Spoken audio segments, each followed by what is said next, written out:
Assalamualaikum warahmatullahi wabarakatuh. Selamat pagi untuk Anda yang mendengarkan kita langsung dari www.moveonlineradio.com dan yang menyaksikan kita di channel YouTube Move Radio Official. Senang sekali pagi hari ini saya Zaki Yusuf hadir untuk Anda sampai nanti di jam 10 waktu Indonesia bagian Barat. Nanti saya ajak Anda untuk bisa berpartisipasi di 0859 5608 2869. Pagi hari ini memang programnya baru dan program ini saya yakin Anda baru dengar baru juga di Move Radio dalam program Gercep Prof ya. Gercep Prof ini memang kita buat untuk seorang profesor tentunya yang hadir pada pagi hari ini bersama kita, yang kita akan membahas tentang topik kita untuk pagi hari ini, Medan hari ini dan nanti. Kita akan lihat seperti apa persepsi dari seorang Prof Rida Darmajaya. Beliau yang saat ini juga merupakan calon wali kota Medan nomor urut 2 ya Prof ya. Ya, Benar ya Prof ya. Baik Prof, tapi saya ingin Anda untuk bisa berkenalan dulu dengan para pendengar kita yang cukup banyak yang mengakses kita untuk pagi hari ini di www.moveonlineradio.com. Sebenarnya Anda itu siapa Prof? waduh. Baik, saya Rida Darmajaya. Saya lahir besar di Medan. Saya besar-besarnya di daerah Titipapan Skambing gitu ya. Jadi lahir besar-besar di sana. Sekolahnya di SMP, SD, SMP Harapan 1. Dari TK juga di situ. Melanjut ke SMA Negeri 1. Kemudian menyelesaikan pendidikan dokternya di Fakultas Kedokteran USU. Dari sana saya melanjutkan sempat tugas ke daerah, kemudian mengambil spesialis di Fakultas Kedokteran Universitas Indonesia di bagian ilmu bedah saraf. Dari sana saya diminta waktu itu untuk ikut ujian staf USU. Jadi saya ujian staf USU itu ketika saya masih sebagai peserta pendidikan dokter spesialis di UI. Nah, diterima. Kemudian menyelesaikan pendidikan di UI, lanjut ke pengajar di USU, S3-nya di USU, profesornya di USU, 5 tahun yang lalu. Jadi itu latar belakang dari sisi pendidikannya. Oke. Gitu. Jadi kalau kita dengar Mover ini sepertinya kita kali ini dipimpin oleh seorang profesor kalau gitu, karena Anda kan calon wali kota Medan tentunya ya Prof ya. Ya. Tapi yang menarik apa yang membuat Anda tertarik akhirnya Anda seorang Profesor Rida Darmajaya itu melakukan pertarungan untuk di kota Medan ini sendiri. Apa yang mendorong Anda? Ya, tentu kita melihat ya bahwa dari profesi kita sebagai seorang profesor, dokter bedah saraf, saya subspesialisasinya tumor otak. Nah ketika itu kalau seandainya saya melakukan satu operasi berhasil, maka dengan itu satu pasien bisa terselamatkan, satu keluarga bisa mendapatkan kebahagiaan. Tapi ketika kita berpikir lebih jauh lagi, ya, dengan memberikan kemaslahatan lebih banyak orang, itu apa yang bisa kita lakukan. Nah akhirnya terpikir untuk bagaimana kalau kita mencoba untuk bermanfaat kepada lebih banyak orang lagi. Nah disitulah kita melihat bagaimana seorang pemimpin dengan satu tanda tangannya, seorang wali kota bisa memberikan kebahagiaan, kemaslahatan buat satu kotanya yang dipimpin. Oke, sebenarnya mulia sekali ya Prof ya. Jadi memang memberikan kebahagiaan berdasarkan memang Prof pernah melakukan operasi dan bisa menyelamatkan seseorang dan membuat keluarganya bahagia tentunya. Baik, saya ada beberapa data jumlah penduduk kota Medan saat ini di tahun 2024 saya ambil dari data BPS Kota Medan itu ada sekitar 2.479.000 jiwa dan ada 5 masalah di kota Medan saat ini Prof yang masih perlu diselesaikan ke depannya. Kita akan urai satu-satu sampai nanti dengan 3 sesi kita, sekaligus juga nanti kita akan menerima penelpon dari para pendengar kita di 0859 5608 2869. Nah, 5 masalah yang masih ada dan masih menjadi catatan sebenarnya Prof. Yang pertama adalah berbicara masalah pelayanan kesehatan dan juga pendidikan, kemacetan lalu lintas dan infrastruktur, pengolahan sampah dan juga lingkungan, tata ruang dan pemukiman, ekonomi dan kesejahteraan masyarakat. 1 jam ke depan kita akan membahasnya. Nanti Anda bisa ikut sama kami karena di segmen kedua nanti saya akan masuk berbicara secara lebih jauh lagi tentang 5 variabel yang masih menjadi catatan di Kota Medan. Jangan kemana-mana, tetap bersama kami di program Gercep Prof. Baik, masih di program Gercep Prof dan masih di www.moveonlineradio.com. Prof, Gercep Prof ini kan sebenarnya gerak cepat ya Prof ya. Siap. Gerak cepat. Jadi kalau kita lihat saat ini sebenarnya ada 5 variabel tadi sebelum Ya, kita break sebenarnya Prof yang masih menjadi catatan di Kota Medan. Saya ingin bahas yang pertama bicara masalah kemacetan dan juga infrastruktur. Oke. Apa mungkin yang Prof bisa sampaikan secara mungkin solusi Ya. atau juga program apa yang rencananya ke depan yang bisa Prof jalankan? Ya, terhadap kemacetan ini kan problem yang hampir seluruh kota di dunia itu mengalaminya. Dan solusinya nggak ada lain kecuali harus membuat satu angkutan umum yang layak untuk bisa dinikmati setiap orang dan membahagiakan, bukan menstreskan gitu maksudnya.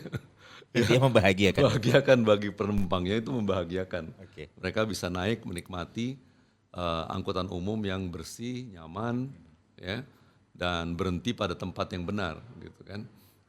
Dan supirnya juga nyaman, artinya bahwa dia terjamin penghasilannya, nggak perlu ugal-ugalan untuk mengejar setorannya. Nah, pemilik busnya juga nyaman gitu karena sudah bisa terjamin beberapa penghasilannya, udah bisa membayar misalnya kalau dia itu membuat suatu cicilan terhadap bus, pengusaha busnya ya. Nah, jadi 3 pihak ini harus diberi kenyamanan bersama. Nah, jadi kalau angkutan umum ini bisa dinikmati oleh masyarakat, ya jelas masyarakat itu akan beralih ke angkutan umum. Oke. Apakah secara teknisnya ada angkutan umum di jalur-jalur tertentu, kemudian ada feeder-feeder yang mengantarkan mereka ke area-area terkhusus, nah itu satu hal. Nah, jadi kalau untuk kemacetan yang pertama tuh angkutan umumnya harus nyaman dulu, yang tadi saya sebutkan. Kedua, baru kita bicara jalannya, mana jalan-jalan yang harusnya seperti apa, agar jangan badan jalan tadi justru diisi oleh Dipenuhi ya Prof? dipenuhi ya, jadi seperti itu. Nah, itu yang kedua. Nah, yang ketiga, bagaimana kita bisa mengembangkan sentra-sentra di daerah-daerah lain. Artinya tidak semuanya harus menumpuk ke kota. Oke, betul. Nah, pusat-pusat apa gitu? Itu perlu kita pertimbangkan. Misal pusat perbelanjaan, harus ada pusat perbelanjaan juga di daerah-daerah yang satelit-satelit. Sehingga orang nggak harus bertumpuk ke tengah kota untuk jalan-jalan, menikmati mall dan sebagainya. Oke, jadi kalau kita lihat sekarang ini kan memang Medan akhirnya kan sudah cukup mengalami kemajuan dan juga perkembangan yang luas ya Prof ya. Kita harus akuin itu juga sebenarnya Prof ya. Kalau kita lihat walaupun sebenarnya masih perlu perbaikan yang sangat lebih. Berbicara masalah kemacetan dan juga infrastruktur. Baik, kalau saya ajak Prof untuk berbicara yang lebih dirasakan masyarakat Kota Medan lagi. Saya ajak Prof untuk bisa memberikan pendapat atau juga solusi berbicara tentang kesehatan dan pendidikan. Apa yang ingin Anda sampaikan Prof? Wow, pendidikan itu sesuatu yang luar biasa yang akan mengangkat derajat anak-anak Kota Medan. Setuju. Kalaupun kita sebagai kota, pemerintah kota itu bertanggung jawab hanya di SD dan SMP, maka kita harus maksimalkan pendidikan di bidang itu, di level itu.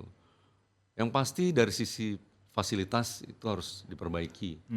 Tentu kita nggak mau ada, kalau misalnya saya memimpin, terus ada foto saya dengan spanduk, mari belajar, terus di satu sekolah, terus Tapi nggak dipasang, belajar gitu? bukan, atapnya jebol gitu misalnya. Oh oke. Itu kan mempermalukan saya gitu. Betul. Jadi fasilitas sekolahnya sendiri harus baik. Oke, berarti yang Prof pertama. concern juga berbicara masalah fasilitas sekolahnya begitu. Satu itu. Yang kedua masalah gurunya. Gurunya ini harus mendapatkan penghasilan yang layak. Sehingga mereka bisa profesional. If you give peanuts, you get monkey, right? So, karena itu jangan sampai guru tadi harus berpikir lagi bagaimana memenuhi agar dapurnya bisa berasap. Betul. Di luar dari penghasilan gurunya. Nah, jadi dia harus profesional. Bagaimana Pak supaya dia profesional? Berikan penghasilan yang layak dengan berbagai cara teknisnya. Oke. Nah, itu dua hal. Dengan ini kita bisa mendapatkan anak-anak murid yang berpendidikan pengetahuan yang baik. Tapi di luar itu kita nggak hanya cukup dengan pengetahuan aja, pengetahuan secara umum. Tapi kita perlu anak-anak Medan itu memiliki karakter. Ya, kita butuh pendidikan berkarakter. Nah, dalam hal ini pendidikan karakter ini harus dimasuki oleh dan bekerja sama dengan rumah-rumah ibadah.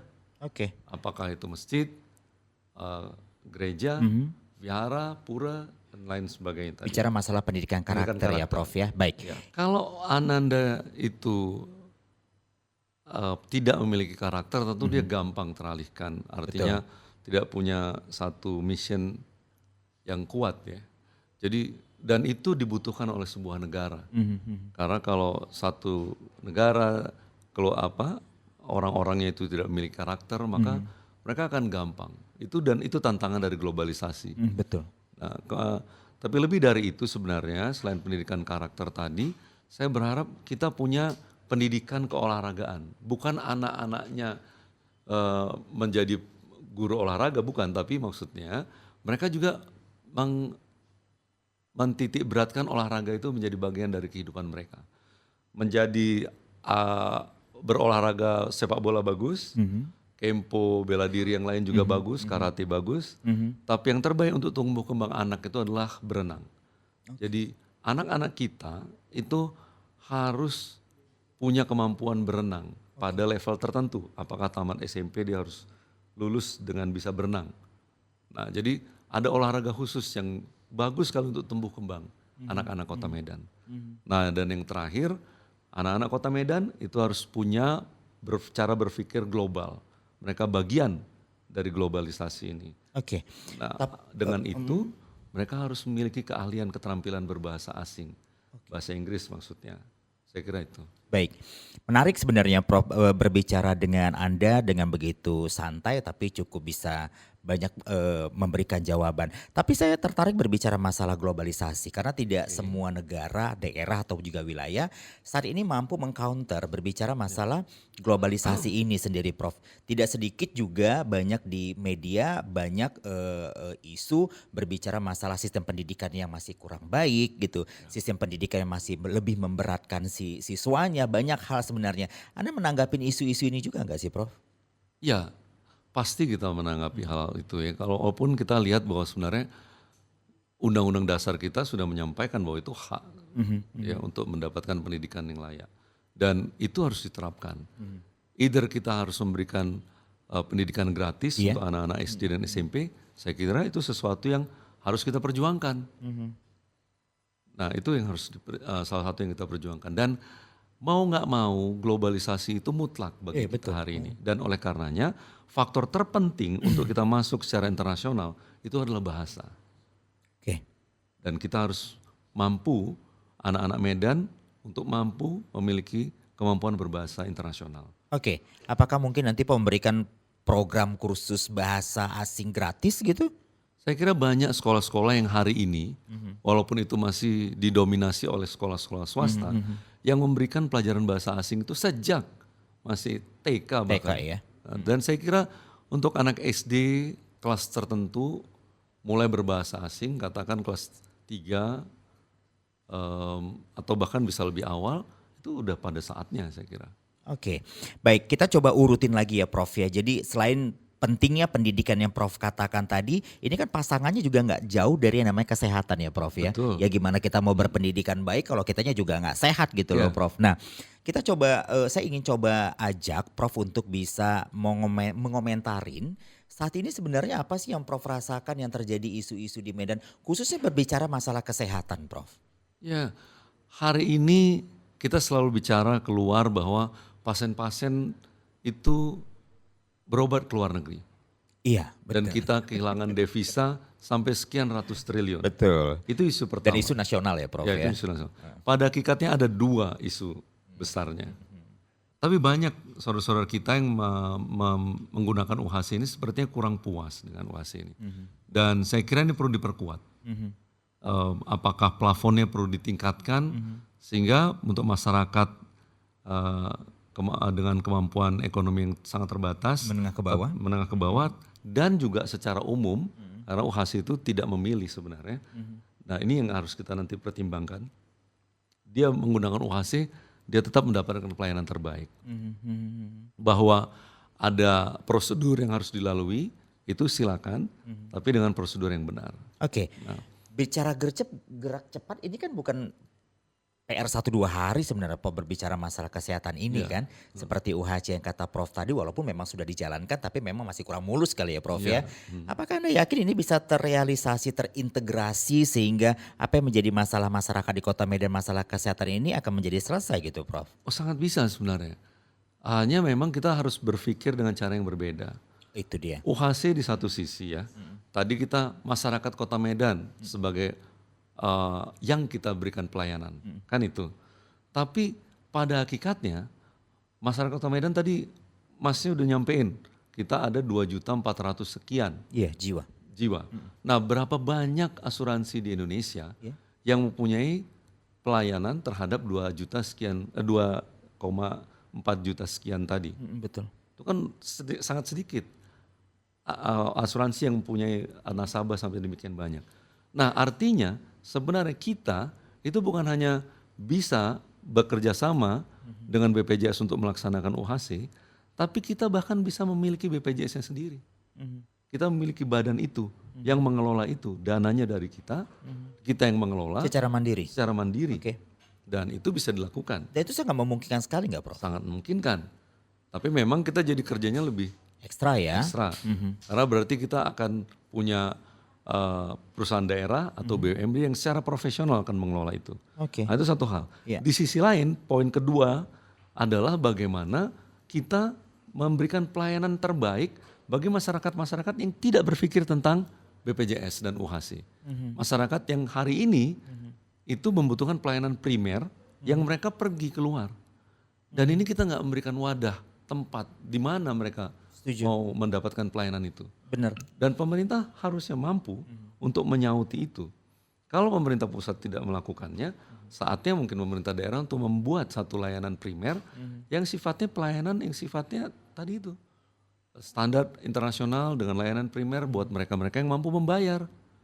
Dan kita harus mampu membuat itu dan itu memungkinkan. Dan Anda berani melakukan program itu? Dan saya sudah pernah melakukan itu. Oh, oke. Karena apa? Karena secara di Rumah Sakit Umum Pusat Haji Adam Malik itu, saya membangun bagian bedah sarafnya, tentu bersama dengan teman-teman yang lain. Dan hari ini 95% kasus bedah saraf di seluruh dunia itu bisa dikerjakan di Rumah Sakit Adam Malik dengan BPJS. Tapi 5% lagi enggak. Kenapa? Karena ada peralatan yang belum bisa dipenuhi. Sedangkan dengan peralatan yang tidak terpenuhi tadi, kita harus beli keluar atau sewa di luar dan itu butuh pembiayaan khusus dari pasiennya dan ini buat problem administrasi dengan BPJS dan kita nggak mau terlibat di situ. Iya. Nah makanya itu bisa kita lakukan dan ini tentu untuk pelayanan bedah sarafnya yang kita berani garanti. Ya kalau senyum perawat di Adam Malik mungkin itu ya lain lagi gitu. Tapi itu mungkin menjadi faktor sih sebenarnya Prof. Jadi ada beberapa isu itu kenapa sih orang, jadi saat ini negara tetangga kita itu mendapatkan income yang besar sekali dari Indonesia dan petanya itu dari Kota Medan justru Prof. Yang paling banyak melakukan pengobatan di negara tetangga kita tentunya. Nah ini kan sebenarnya menjadi PR besar juga bagaimana mereka yang membutuhkan kebutuhan primer yang Prof katakan tadi untuk mendapatkannya di Kota Medan kan seperti itu. Makanya kita nggak bisa berharap misalnya nih satu institusi yang sudah lama sekian puluh tahun ini yang kita perbaiki. Enggak, jangan begitu. Buat sesuatu institusi yang baru. Yang memang nilai-nilainya, values dari institusi itu kita yang buat, kita yang bangun. Dengan begitu mudah dibentuk. Tapi kalau sesuatu yang sudah terbentuk, kita ubah itu akan lebih sulit lagi. Baik, Prof, ada WA yang masuk. Pagi Prof, saya Tommy di Asia Megamas. Saat ini kita melihat Kota Medan sering kali mengalami banjir di mana-mana. Apa program untuk penanganan banjir Kota Medan? Prof punya apa nih berbicara tentang banjir? Berbicara tentang banjir sebenarnya pada hakikatnya Kota Medan ini agak sulit untuk menjadi banjir kalau dinilai dari topografinya. Karena beda dengan Jakarta yang berada di bawah permukaan laut tingginya, kemudian Semarang juga hampir level ya. Tapi kalau Medan ini tinggi gitu. Secara topografinya? Iya, tinggi. Jadi artinya seperti padang bulan, seperti itu kalau saya koreksi kalau saya salah ya, tapi seingat saya itu sekitar 18 meter gitu justru dari permukaan laut. Jadi cukup tinggi. Nah, kenapa sampai terjadi problem yang hari ini kita rasakan banjir? Memang satu problem yang terjadi ini adalah kumulatif dari beberapa hal yang problem yang kita kumpulkan. Hari ini resapan air itu sangat sedikit. Kita lihat area-area seperti di Marelan, Medan Marelan ya itu banyak yang tadi persawahan sekarang udah jadi perumahan. Betul. Tapi itu bukan jadi excuse buat kita bahwa kalau gitu kita wajar banjir, bukan. Tapi kita harus lebih bersiap. Nah, apa yang harus dilakukan? Tentu yang harus dilakukan adalah kapasitas volume sungai kita itu harus diperbesar. Nah, kalau dengan cara yang lebih normalisasi sungai artinya, kalau kita lakukan dengan cara melebar, mungkin kita akan mengalami konflik sosial yang besar. Ya, betul. Teman-teman keluarga kita yang tinggal di daerah aliran sungai, kemudian dari sisi pembiayaan juga berapa banyak jembatan yang harus diperpanjang kalau kita melebarkan sungai. Maka yang paling memungkinkan adalah dilakukan pendalaman sungai. Pendalaman sungai. Sehingga dengan begitu kita memaksimalkan volume kapasitas sungai. Oke. Yang pertama. Yang kedua, kita juga harus terbuka untuk melihat bahwa lebih memaksimalkan volume-volume air tanah kita. Nah, caranya gimana? Itu memang harus membangun resapan-resapan air. Jadi lubang-lubang resapan itu. Saya jadi teringat sama program yang pernah itu buat sumber resapan ya Prof ya. Ternyata itu bagus ya. Saya katakan tuh lubang resapan, Mas. Lubang resapan. Lubang resapan itu ya jadi seperti buat pori-pori di tanah kita. Jadi dengan itu airnya masuk ke dalam dan menjadi bagian dari air tanah. Dan itu terbersihkan dia di dalam lapisan-lapisan tanah tadi. Kalau tapi itu bisa mengatasi banjir nggak sih Prof? Kalau itu dibuat dalam jumlah yang sangat besar, itu akan menolong. Dua hal itu bisa menolong. Nah, di luar itu yang pasti kita juga harus memaksimalkan selokan-selokan kita. Nah itu dia. Karena selokan-selokan kita ini banyak yang buntu juga. Betul. Alirannya nggak jelas. Nah itu kita harus bersihkan. Ya, tadi juga dalam hal sungai tadi pendalaman itu membersihkan. Nah juga di ujung di muara itu juga harus dibersihkan karena Kuala Deli kita itu sudah kapasitasnya kecil sekali dan banyak sampah-sampah plastik di sana. Oke. Nah, itu harus Baik. Kita balik sesaat lagi dan tetap bersama kami di program Gercep Prof.